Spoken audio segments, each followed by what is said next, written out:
Hello, this is Brian. And this is Stephanie. Welcome to the making and the remaking of Codependent Mind. This season, we've been talking about tools in your relationship toolkit. And a lot of the tools are things that you wouldn't necessarily think of when you think of tools. Empathy, curiosity. But today we're going to talk about something that's marketed explicitly as a relationship tool. The 5 love languages. Yes, there's a whole industry. I mean, this is from the early 90s, I think, this book. So it's been around a while and has sold a lot of copies. If you go to the website, now the 5 love languages is a registered trademark even, and the website claims that the 5 love languages is a simple and effective way to strengthen your connections so you can experience greater joy and harmony in all of your relationships. So again, pretty explicitly billing itself as a tool to strengthen your connection, which is one of the types of relationship work that we've been talking about. It also, claims to bring about self-knowledge and knowledge about your partner. So that's another category of relationship work that we're interested in. So here's a tool that, again, claims to be simple and effective. And it also says on the website, relationships don't have to be complicated. As if they are complicated, we're doing something wrong. There must be something wrong with our relationship if it's complicated. Which off the top seems ridiculous. Whether or not they have to be, they are. So I guess they have to be because they are. But we'll talk more about that. So the 5 love languages are... We'll just list them out here. I mean, they're pretty self-explanatory, I think. But, we'll talk a little bit more about them as we talk about this. But there's words of affirmation. There's quality time. There's acts of service, gifts, and physical touch. I do want to say, though, about physical touch, that seems to me different than all the rest, in that physical touch is so important to us as people, as human beings. It's important for our physical health, our mental health, our emotional health. It's kind of like making food a love language. We all need it. We all have a physiological response to it, which is a little different than like getting gifts. Like we don't need to get a gift we're not going to die. And we're not going to just fall down dead too if we don't get physically touched. But it has such powerfully negative effects on our bodies. It can absolutely lead to an early death. But okay, that aside. So the idea, these are 5 love languages, meaning these are kind of 5 fundamental ways that people express their love or want love expressed to them. And we're supposed to learn our own and learn our partners. And supposedly there's a primary love language, and then there's maybe a secondary love language. But there's very much this idea that, it's mostly one. It's not like, here are all the ways you can give and receive love. It's very much you have a love language and maybe a secondary language. And then, of course, within those, there's a lot of, he says there's a lot of dialect, different ways to give gifts, different ways to offer quality time, etc. So it's billed as supposedly this tool for connection and knowledge, and not just a tool, a powerful tool. Like It's going to take this complicated thing, a relationship, and it's totally simple and easy to use, and you just use it and bam, connection strengthened, knowledge achieved. And they describe it as though it's this quick fix to, if you are disconnected, it's most likely because you're expressing what you find to be your love language and the other person isn't receiving it because it isn't theirs. Now, you and R had a complicated relationship, which may be an understatement. And this was a tool that you picked up in order to... She wasn't feeling fulfilled in the relationship, and she seemed to think as though it was because of the way my behaviors were coming across. They weren't specific enough to what she wanted me to be, she wanted me to be behaving. She didn't feel the way she wanted to feel in the relationship, and as usual, her feelings were your problem. Yes. There was something wrong with you. So you were to read this book, learn about her, and use the tool to make her feel better. So I read this book, and what I determined was that it seemed as though she appreciated it, especially when I did things for her, like when I served her, like say, brought her coffee in the morning and things like that. And she confirmed, yes, that is what I appreciate the most, and that will make me feel better if you're serving me. So that's how acts of service was perceived, and that's how it was. And that was the primary love language determined. But she didn't read the book. This is just you reading the book. No. Well, yeah, and I asked her to, because she asked me to, and she said, no, I don't need to do this, because it wasn't about learning each other or learning what each other needed. It was really about getting you to perform better. Yes. But when it came down to it, really, she wanted all of them, and she wanted me to be providing all of them. So there wasn't really a primary in this case. And it was just, my needs are the most important thing. I need to be trying to meet my needs at all times. And my needs are so great for attention and validation and love and service, which takes us to kind of one of my first concerns with this whole theoretical framework, is that it really seems like these aren't love languages. These are trauma languages. I think that's definitely the case for, obviously, me and her. So when you're dealing with people who are struggling with trauma coming out of their childhood, it seems often to be tied to their experience of being loved, such that maybe they didn't receive unconditional love. The love that came their way had strings attached, which is what you felt. They didn't trust, or they felt they couldn't trust the love that was given. Or there's people also who just didn't receive any, or didn't receive it at any kind of level that they needed to and that they deserved to. Because these love languages or these trauma languages seem rooted in that, so that there's this distrustful mindset behind this whole idea. Even someone who's there loving you and is there because they love you, that's not enough. You don't feel it. You don't trust it. And somehow these acts, learning a specific act, say service, words, saying certain words, that's going to do it. Well, and you, what did you decide your love language was? So I decided mine was words of affirmation. Which is interesting, right? Because when we started going out, you were distrustful of my words of affirmation. They made you uncomfortable. And I believe I've always been that way. So it's kind of interesting that I picked that, because really I think at the time it was more for me that I didn't want hurtful words. That was the main thing. And every day I was feeling harmed by words. So you thought, well, my love language must be the opposite. But it wasn't just words of affirmation that made you anxious. You were anxious receiving love. Absolutely. Across the board. You were anxious with me giving you physical affection, verbal affection. You were uncomfortable with me getting you gifts. You were very uncomfortable with me doing anything for you, like bringing you coffee or making you dinner. Again, because I think you had a trauma response to receiving love. And you can kind of see R and then subsequently J also have an equal but opposing trauma response where they need to have all of this stuff. Like that is the extent of love, right? So if you're distrustful of just someone's emotional life, one is to like, well, I want to see it tangibly given to me in all these different ways. Or you were like, I don't want to receive it. Mm-hmm. I'm scared of it.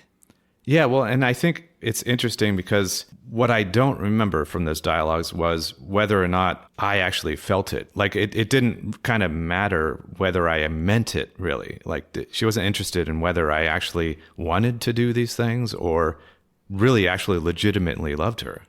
It's just do all these things. Yeah, so getting a gift, and she wanted gifts in that she wanted you to buy her all the stuff. That in of itself soothes her anxiety, fills this hole that she's trying to fill. So getting a word of affirmation, getting a gift, having someone to serve her, doesn't matter what's behind it. The language in there is a language of soothing, is a language of reassuring herself. That act is a reassurance. And I mean, just to go back to the money episode when we talked about needs, this isn't actually really, it never worked for very long. I mean, because she's trying to get an external source, me, to provide something so that she can feel whole, that she can feel good about herself, feel good about her relationship, her life, because I'm saying these things or I'm doing these things. So it doesn't last very long. Alongside this distrustful mindset, there's this scarcity mindset where there is, again, you didn't receive what you needed to as children.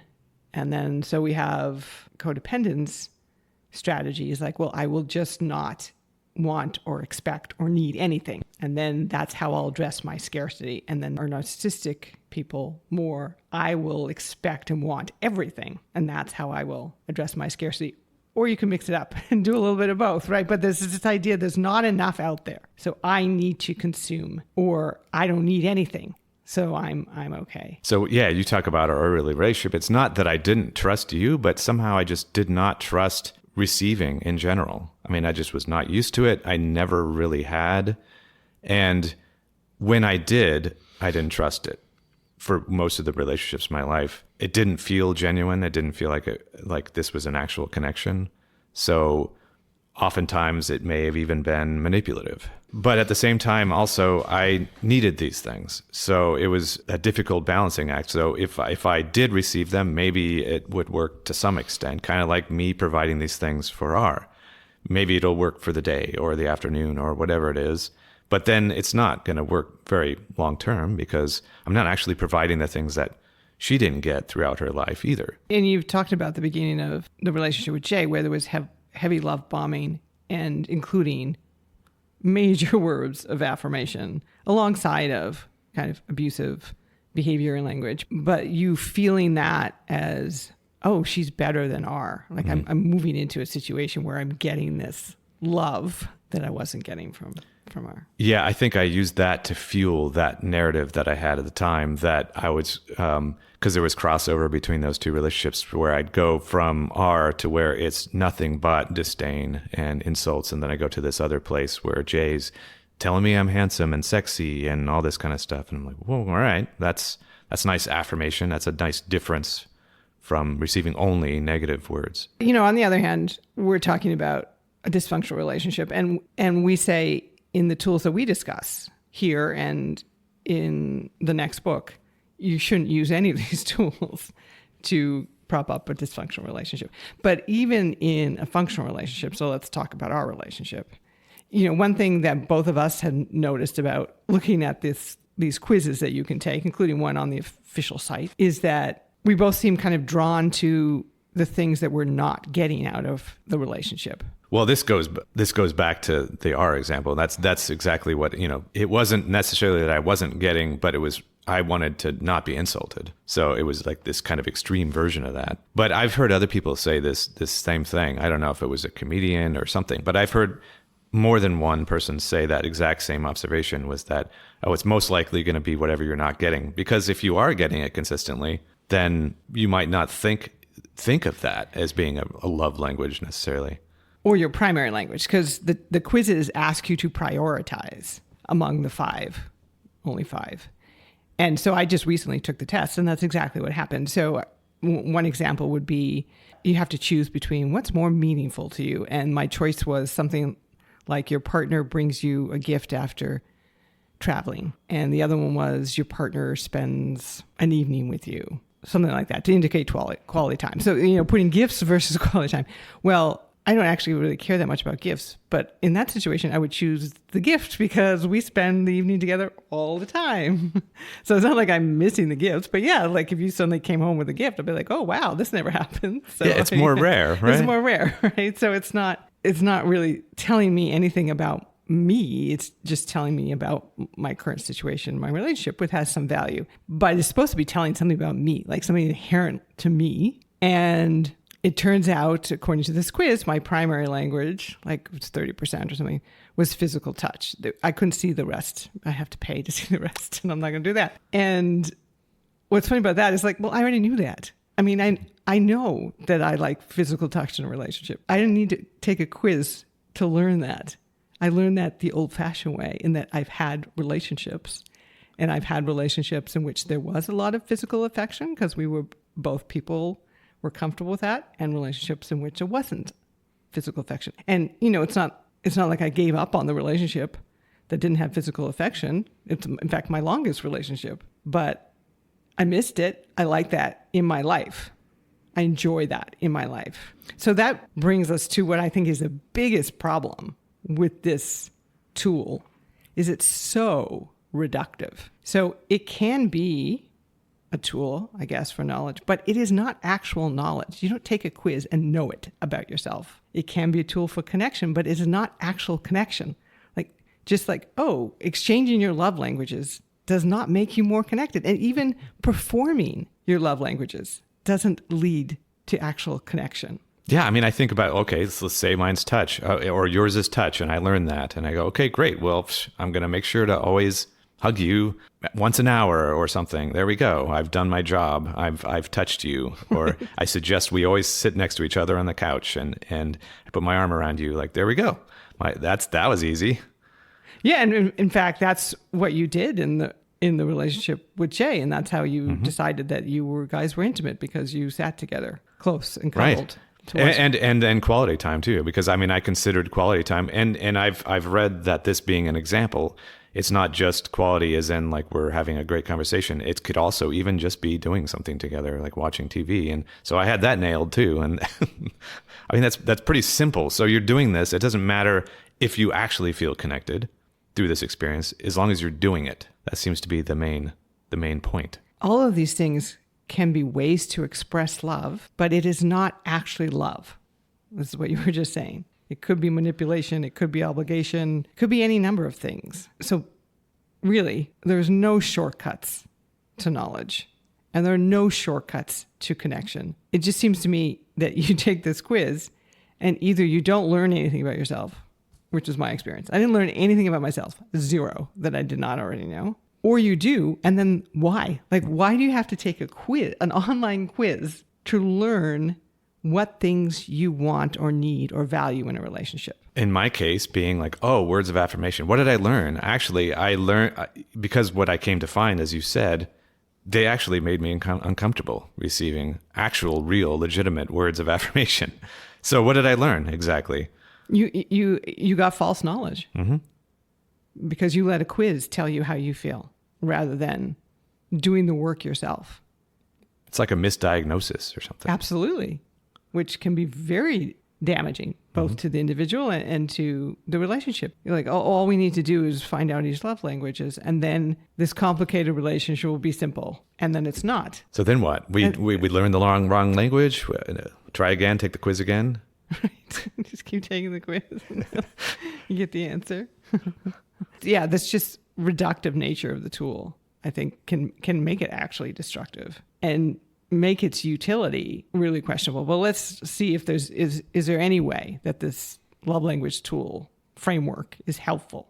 I mean, it's not really a tool in the robust sense that we've been using the word tool. You can't do it to do serious work. It's more like a kind of discussion topic. A starting point. Yeah, which is fair enough because, we've used discussion topics about different decks of cards, and it can be helpful to get, as you say, a starting point. And anything that helps you talk about yourself and your relationship is probably going to be productive of some knowledge. But we've kind of talked about maybe two ways that this specific discussion topic, 5 love languages, might be somewhat useful in our relationship, say, even. One way it can be helpful is just looking at all 5 of these things together and having a conversation about them. Are each of us satisfied kind of in general about each of these 5 things? Because I think we need all 5. All of us kind of need all of these things in a relationship to actually feel connected and loved. But legitimately, how do we feel about it? Not just like which one is most important. Are we satisfied in this relationship with the level of each? So we did that. We had that conversation. That was useful. Like you said, all of these things are valuable. And so for people like me that have a history of struggling to even think about what I need at all to begin with, this is a helpful thing to do. It gives me a little bit of a framework. Oh, I can think about these 5 specific things. That makes it a little easier. Touch is important to me. Yes. Words are important to me. And then how we got to this point where, it seems as though I'm uncomfortable with some of these things. And then that's another conversation. And that's the second way that we can feel it be useful. So this first way, yeah, we found it useful to, here's a list of things. How do each of us feel we're doing in those categories in our relationship? Are we getting what we want and what we need in those areas? Although we don't have to stick with 5. I mean, you can put other areas on there if you want. But the second way is to prompt a discussion about each of our experiences of those different ways of giving and receiving love. So really trying to get at how each of us have very different experiences of loving and being loved, going all the way back through childhood. And those experiences of loving and experiences of being loved, have brought into this relationship. Like you said, this became a way to uncover and to talk more about your difficulty in receiving love. Yeah. So then we're having conversations about our entire life, not just right now. So when we're talking about, say, when, again, I was feeling uncomfortable by receiving, it wasn't immediately obvious, but it became obvious that I was uncomfortable receiving some of these things. Why is that? Now this becomes part of our discussion about our histories and what we are bringing to the relationship, and why it might be that we prefer certain ways of communication versus others, or why certain ones are more uncomfortable than others. And it doesn't have to be that way forever. That's part of the discussion. Because the whole idea of this kind of primary, secondary, again, so reductive. Why would I want to reduce the ways in which I express my love or receive love? Like, I like all of those things. I'll take, I don't want to be narcissistic about it, but I enjoy and value all of those things. Yeah, isn't it kind of situation specific too? Yeah, one isn't going to necessarily be more just always appropriate depending on the situation too. Just like, oh, yep, gifts are always mine, so no matter what, gifts are going to be more appropriate. Even if I'm having an emotional problem and it would be much better if you just gave me a hug or something. But no, a gift. Yes, no, stick with the gift. Well, yeah, that's the whole thing, right? So your love language supposedly was words of affirmation. So, which also is a little bit weird, right? It's not just words, it's like affirmation. Like, I need to be told, which again, it feels more like this is my trauma language. This is how I need my trauma to be addressed by you, is for you to tell me all the time that I'm handsome, or that I'm great in some way. Yeah. So, okay, great. Now I just have to affirm you, and voila, you feel loved, right? So that's the reductive version of it. But instead, what is a more fruitful conversation is like, well, what is your experience of words of affirmation? What do you feel when you hear them? How did that become connected to feeling loved for you? Yes, I like that a lot. That makes sense. And that, I think those kind of conversations can produce real feelings of connection and real knowledge they have for us. Everyone has an experience of loving and being loved that's informing their current experience of the relationship. When we were talking about this, you said one of those phrases that people use for children, use your words. And that's something that it's good to just be able to communicate, remember to communicate, because I sometimes have to remind myself to say things out loud. Absolutely. It's good to express your love. Really, it's just good to express yourself. It's very important in a relationship to this old-fashioned communication to have some sense of what you feel or think and to express it. Words or with gestures, words have better, but sometimes gestures work too. Yeah, or touch or whatever it is. And I think if it's motivated by honest emotion, the other person will feel it. Just going back to this kind of distrust, like, why do you need a gift to believe your partner loves you? Or why, if your partner isn't expressing their love in exactly your love language, do you not feel it? Like that, I think, has, again, more what happened to you. It's not something inbred in you. It's things happen to you such that you couldn't receive love except for in very specific ways. And that's why I think it's not even effective if you say, oh, I'm gifts, and then I just keep receiving gifts. What I've come to find, it's the difference between expressing what I'm feeling in the moment that I feel it. So say I'm feeling love for you. Say I love you. I'm feeling close to you. I feel like I want to touch you. I touch you. Not this, I need to do something here. Because I've felt that many times. So in those old relationships with R and J, I need to do something. So that's the performance factor of it. So say, oh, your love language is gifts. I better give you a gift. It's been a while since I gave. It's not being motivated by, oh, I love you. I remember you said you wanted this, and that's great. But if it's not coming from that place, if it's coming from the I need to perform here, or else they're not going to feel my love, then that's a totally different thing. Because they're not looking for your love. Ultimately, they're looking to heal their own sense of emptiness or shame or insecurity, and you're to provide that for them. I think that's totally correct. Like you said, that is never going to work long term. If your experience of loving and being loved is primarily based on scarcity, anxiety, distrust, then there's no amount of gifts. There's no amount of words of affirmation that are going to solve that. There needs to be internal sources for those things. Right. And goes back to interdependence. So this needs to be tied into an interdependent relationship, not two people that don't understand themselves, don't have any self-knowledge, and don't have emotional maturity, and don't know what they actually need. But again, we had a good conversation about it when we talked about it in that second way. Like, well, what are our feelings about all of these 5 things currently in our relationship? Are they in the mix in a way that we both appreciate it and enhances our connection? And then the second one being our feelings about each of these categories, of each of these ways of expressing love. How are they connected to our past relationships and our childhood experiences? Those are interesting. I agree. And how can we grow from that knowledge? How can we continue to grow? Because we will probably continue to have conversations around this. It is not kind of like this one-time thing. But I mean, you can get the 5 love languages off any website. So we are not recommending. This does not have the codependent mind seal of approval investing any money in this particular tool. Instead, just have these conversations. And relationships are complicated. They are. That's just the truth. But Sorry. Sorry. But that's not bad. No. It also means that they're endlessly compelling and interesting, and there's always room for growth. I mean, I think that's a good thing, that relationships complicated. If they're not, then I'm not paying attention, or I'm not being curious. Because the people in them are complicated. Yes. So we're going to recommend instead holding out for our new book, which hopefully will be out within the next month. Yes. Early to mid-June. Yeah, we're getting there. We're very close. And so it goes into all these tools that we've been talking about in this season, but also over the course of the last 3 or 4 seasons. So watch for that, and you'll hear from us in a couple of weeks. Thanks for listening.